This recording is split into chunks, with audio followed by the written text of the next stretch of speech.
everyone, and welcome back to another episode of If Margaritas Could Talk, the Over 40 Chronicles podcast, where we sip, spill, and speak the truth with the salt on the rim and no filter in sight. I'm your host, Tracee Black, and of course, my co-host, Charity Jones, joins me today, and we are talking all things having to do with celebrity life, celebrity face, celebrity style. All the things are coming your way. How are you, Charity? I'm great. How are you, Tracee? Superb. Great weekend. It's been hot. How's weather there? Good. It's been beautiful. I think we're supposed to get some storms tonight, but great weekend. So today's episode is for everyone who's ever looked in the mirror and wondered, should I lift it, fill it, or just let it be? Because listen, no one gets to tell you how to age. And not your friends, not your man, not your dermatologist, and definitely not the internet. Yeah. We make our own choices. Well, I guess the first thing I really wanted to dive into is sort of the talk of the town right now, which is Kris Jenner. She has popped up and she looks like she's about 30 years younger. What do you think about this transformation that she's done? I don't know. I mean, she doesn't even look like the same person. It's crazy. Yeah. But I have heard there's some new facelift out there. I guess they're moving the muscles and not just the skin. That they're actually moving, the cheek muscles and all of that. It's wild. Wow. Yeah. I think it's interesting because where and when did it become okay for this to be sort of the standard for women when you hit a certain age, especially for all of us that are, 40, 50, 60. She's what? Kris Jenner's got to be in the oldest child is 40, or no, the youngest is 40 now. So she's got to be close to 70.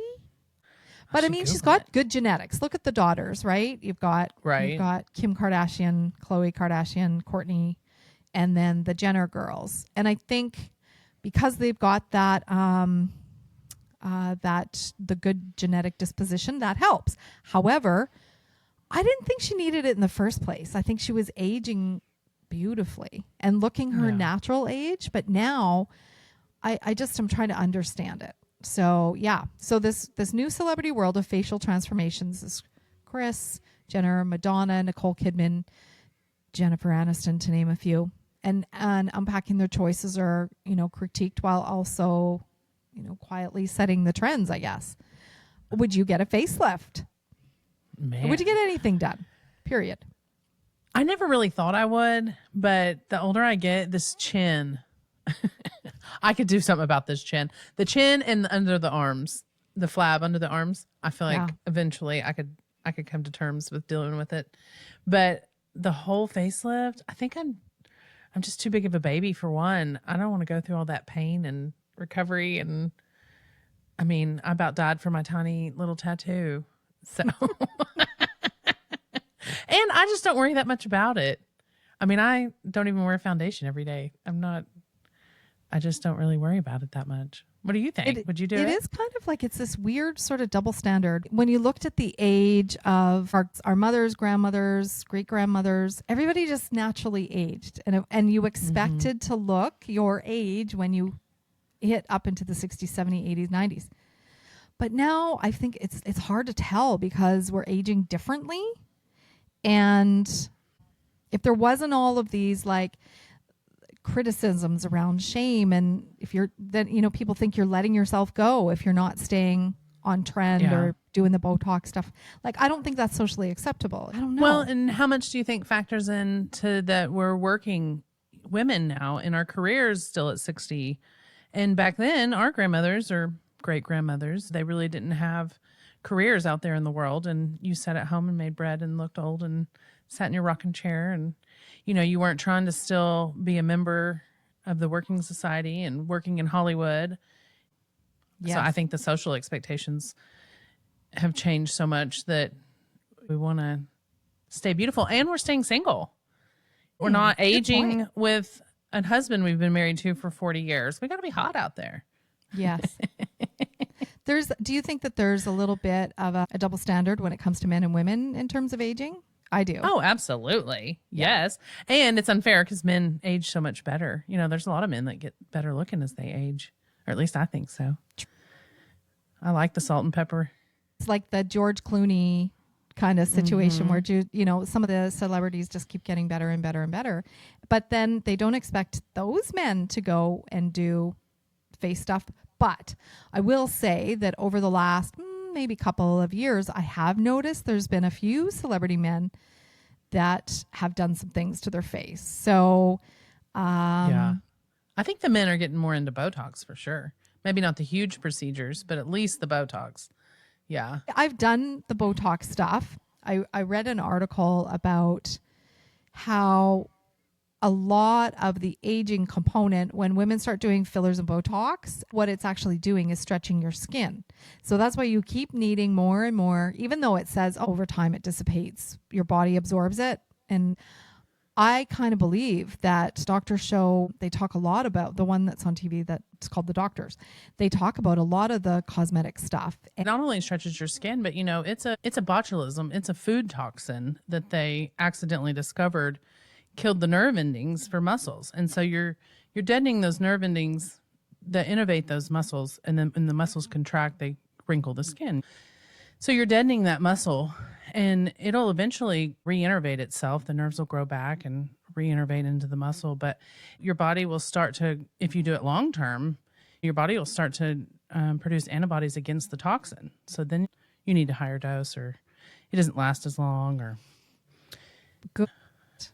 I understand what you're saying, because if you look at some of the celebrities when they've had too much done, they start getting a little bit of a lip that sags more on one side, because maybe, to your point, a nerve or the muscle's been damaged in that area. So I happen to notice, who was it? I think it was Khloe Kardashian. She's, of course, changed, and she's done a dramatic, like all of the girls seem to do these dramatic changes. And she was one that's kind of done the biggest amount of dramatic changes besides Kylie Jenner. And, obviously when they're younger, they look different. And as we're aging, we're becoming more mature and all the things. But Khloe Kardashian just went from being a certain size down to thin. And she works out every day at 4 a.m. and she's doing incredible, but not without the help of an amazing dermatologist and plastic surgeons and who do all the great things for them.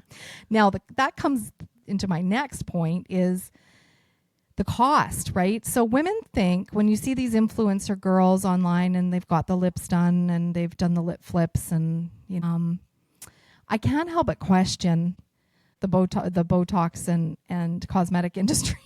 The money, ching ching, is huge. yeah, But everybody wants to look like somebody. And then when you don't get those results because you don't look like that person, and you want the same, like, flawless skin, and why do we need to have that? That's the question that I'm really sort of stumped about in life. well, I mean, my first response, what comes to mind, is envy. I mean, we envy people naturally, and we want what they have.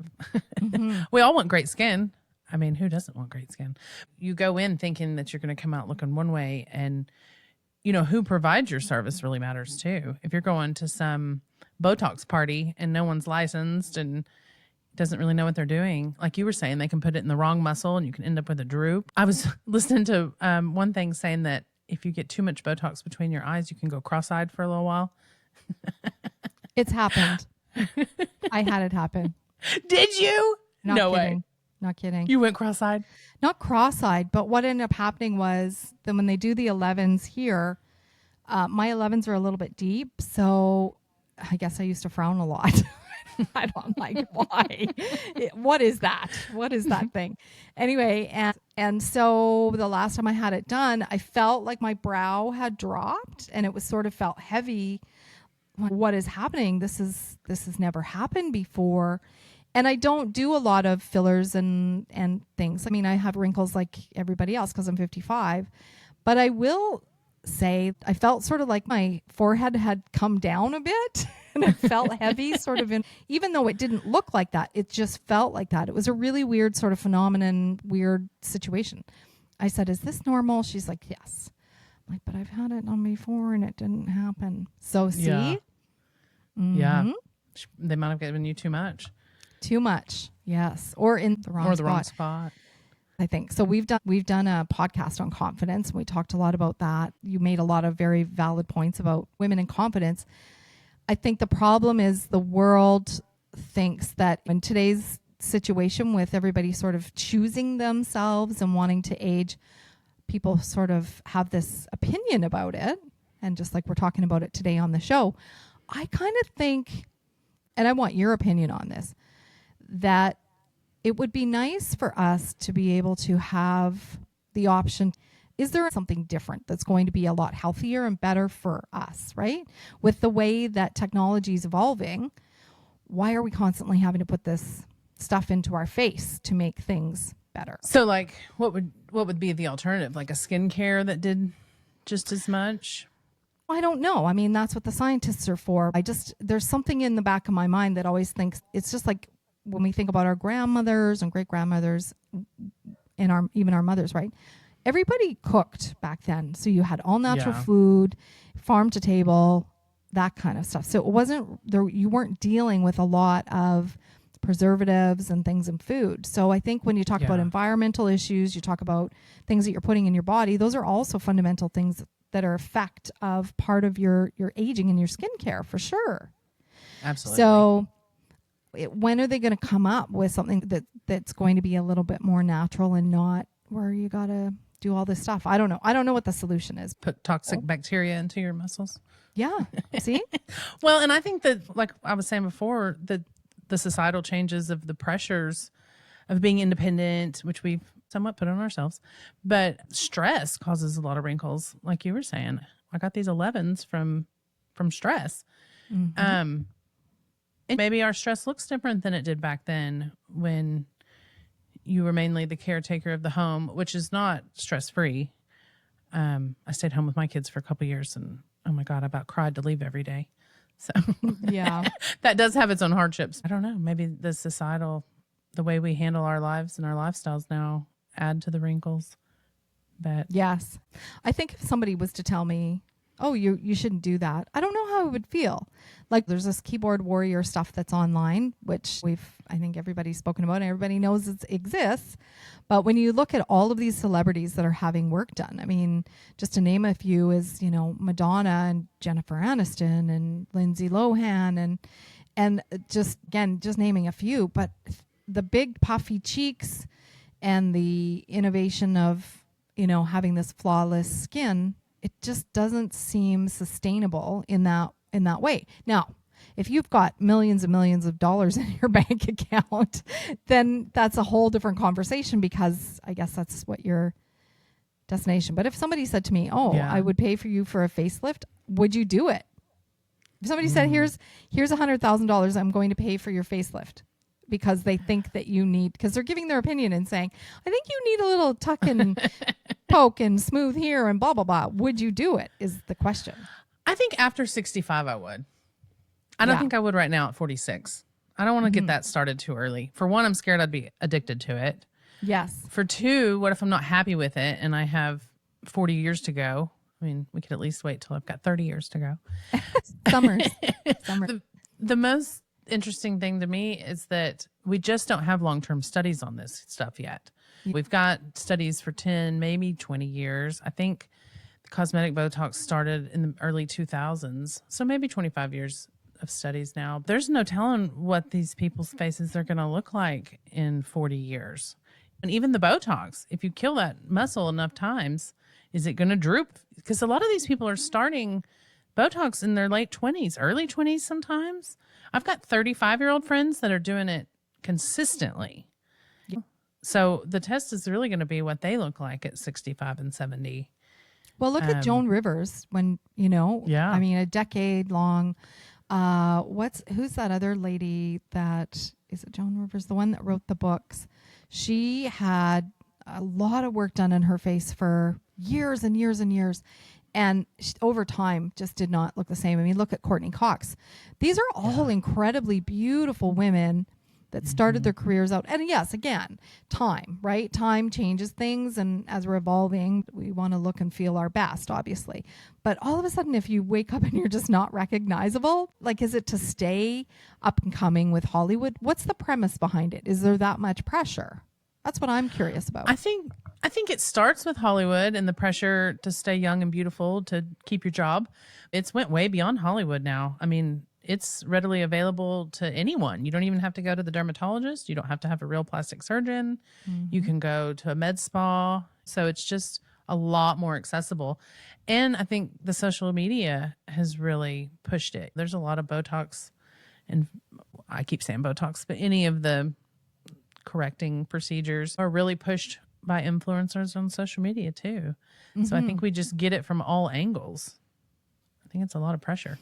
I do agree. I did this most recent episode last week on midlife crisis, and I feel like that's even a part of it as well, because we hit this fabulous age and everyone that's out there in the world says, oh, you're supposed to age gracefully. Well, how is that a thing when you have all of this influence around you? So you look at every TV show, every series, every movie, and everybody is always looking their most pristine, but there a lot of that which they don't realize is makeup.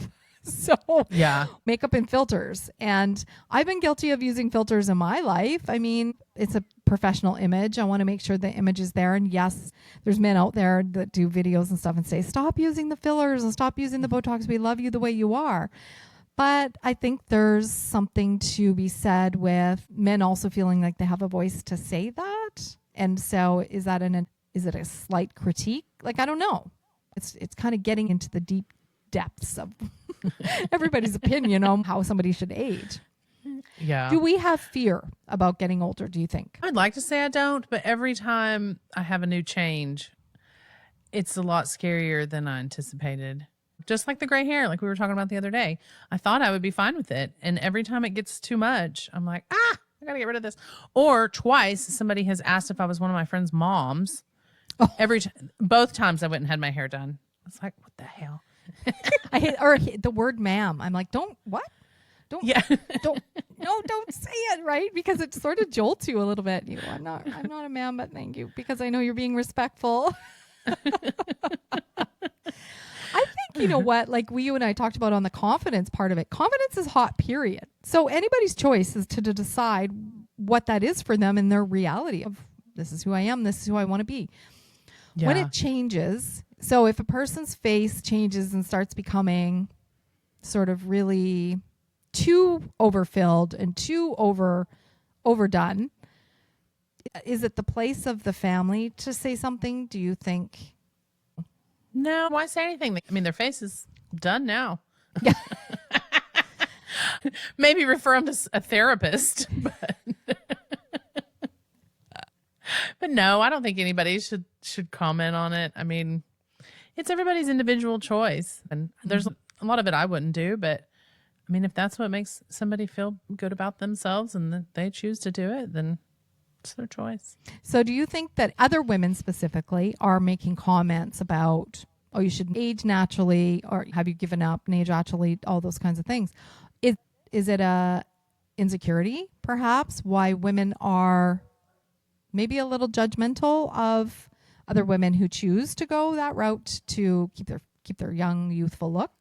I don't really know if I can speak about on other women like that, but I have an example. I've got a good friend in my life that I have always just thought was absolutely drop dead gorgeous, just beautiful.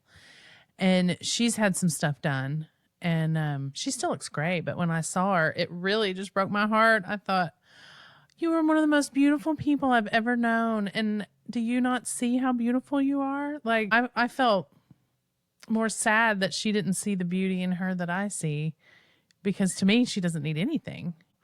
I wouldn't hate on her if she feels more confident with that, then she has all the power in the world to do that. Well, you make a very good point, because we see ourselves differently than how other people see us. So when we look at the mirror and we see ourselves, we have a totally different perception of how we look. Yeah. Which is so strange. And then when someone else looks at you and they see you differently, and it's a really weird concept to think about, but it brings exactly to your point about your friend. If you saw her one way, but she probably saw herself a different way and said, I need to fix and change, these things. Yeah. And I felt like that through dating. I don't feel like I've had the self-confidence that when someone tells me that they find me really attractive, it's like, are they just sweet talking me? Because it's hard to believe sometimes. Over the years, I feel like I've really tried to accept exactly who I am. I used to be the one that didn't ever want to be in a picture, didn't have any framed photos of myself, didn't want anyone to post anything on social media. If there was a group picture that I thought someone might put on social media, I wouldn't be in the group photo. And it's taken me a long time. It's probably only been 5 or 6 years that I've just learned to accept what I look like. Yeah, you go at your pace. You know your time. If you do want to make a slight change here and there, that's okay because it's totally you making that choice. It's your decision to make it. Yeah. And it's not anybody else's. I find it interesting that I had somebody from Atlanta. She had sent in a little message and said she turned 50 and decided to get a facelift. Her reasoning was not because she felt pressured, but because she wanted to look as vibrant as she felt. And yeah, she said, I don't want to be hiding that part because I do feel vibrant inside. So everybody's motivation is going to be different in terms of what they're going to do to hang on to their youth for as long as possible. When you were in your 20s, did you ever think that would be the conversation you'd be having when you're in your 40s and 50s? Because we watched our mothers and our grandmothers grow up and seeing them just age naturally, and it wasn't a thing then. And then here we are now faced with options. Speaking about your friend and her wanting to stay vibrant as she felt inside, that's absolutely it. Even with, like we were talking about with the gray hair, I thought, I'll have no problem with it. Well, now I'm like, I'm not that old. I'm not ready. I still feel young. I act young. So I totally see her point. We want to project how we feel inside. And it's hard to accept that our bodies don't look like what they used to, even though we still feel like the same person. I tell a joke on stage about... It's a weird thing, right? I can't believe I'm this age, but when you look and how you feel inside can be completely different, even though the number is bigger than it was, 20, 30 years ago. But the number doesn't have to equate to this other thing. Oh, you're supposed to look a certain way when you hit those ages. You can look however the way that you want, I guess. Well, maybe envy is not a big play in why these women have such massive surgeries. Maybe it's grief of who they used to be. Maybe they want to be, maybe it's the not being able to accept the changes. Yeah, that hits hard what you just said, actually, because speaking for myself, going through the grieving process of who I used to be 20 years ago, because I've had so much trauma. The body trauma affects you over time. And then having breast cancer, it changes your whole outlook of yourself because you feel like maybe I'm no longer lovable because I'm not the same person that I was before. So it's a definitive thing that crosses your mind. And over, I've asked myself this question: would I ever have a facelift? Would I ever, let's get some of those tape pieces that stick and pull everything back. I don't know. The frownies. I have thought about ordering those. A little piece of little cosmetic tape that pulls things and makes them a little tighter. Nothing wrong with that, because then you can still be yourself walking around the house with all the extra wrinkles and so on. But oh my gosh. One of the things I would love to do is hear from some of our male listeners on what they think about women and aging, because I think it's really important. Not that that's going to make or break what women are going to continue to do, but it would be interesting to hear what men's perspective is on all of it. Well, and not just on their perspective on our aging, but perspective on their aging.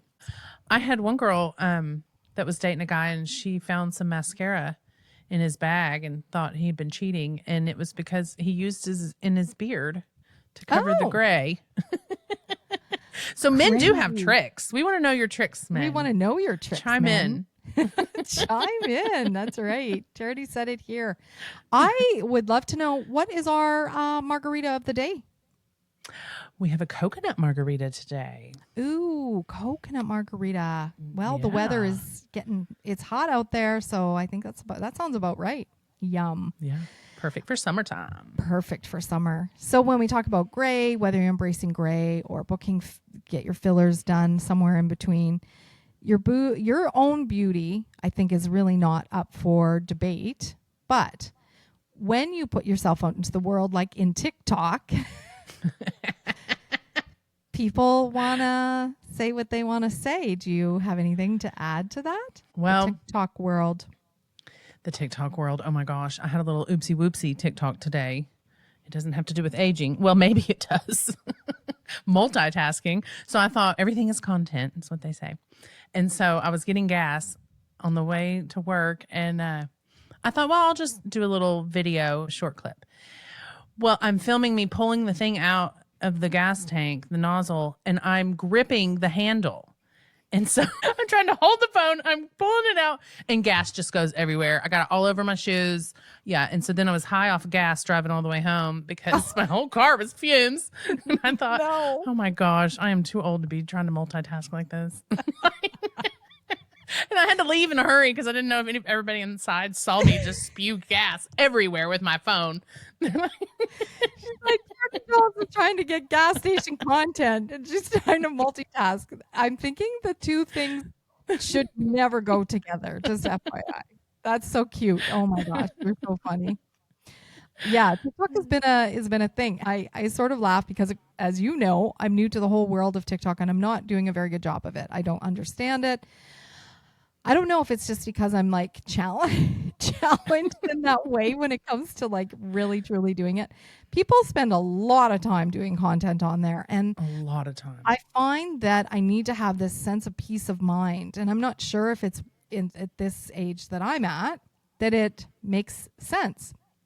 Because here's the thing, I can't compete with all these gorgeous 20s, 20 plus year looking beautiful influencers out there. What's going to make the difference? I think you can see it as a competition. True.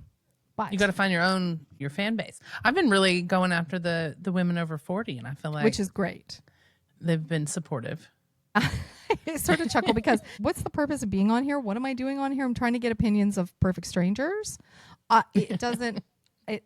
So it defeats sort of the angle of, if you're trying to build self-confidence, we are putting ourselves out into the world. All I know is that in today's generation, we look at Jennifer Aniston, Courtney Cox. You even look at Jessica Simpson.